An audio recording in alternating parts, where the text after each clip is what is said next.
How did rubber hose animation define 1930s cartoons? Imagine a world where characters can stretch, squish, and bounce in ways that seem impossible in real life. That's exactly what rubber hose animation brought to the cartoons of the 1930s.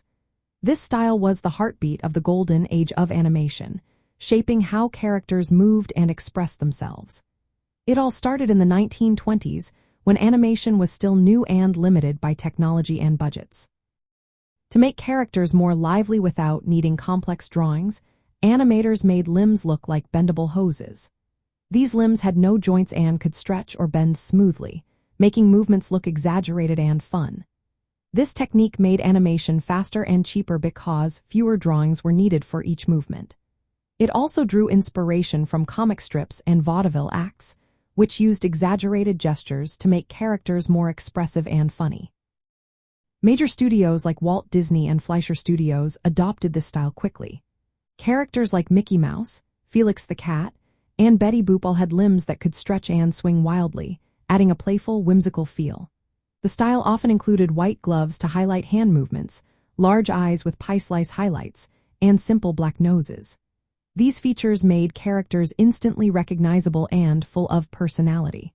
Rubber hose animation also influenced how stories were told.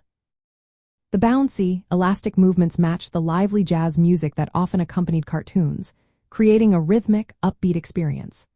This style was perfect for slapstick comedy, where characters could squash, stretch, and morph into all sorts of shapes, making every scene lively and unpredictable.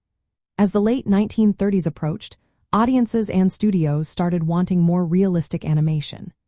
New techniques and the use of color made characters look more natural and detailed. Disney's Snow White and Pinocchio, for example, used more realistic anatomy and smooth movements. Still, rubber hose animation left a lasting mark. It shaped the look of early cartoons and influenced how characters moved and expressed emotions. Even today, modern animations sometimes pay homage to this style because of its simple, lively charm. So, in the 1930s, rubber hose animation was what made cartoons feel alive, funny, and full of energy. It created the visual language that defined the era and set the stage for future animation styles.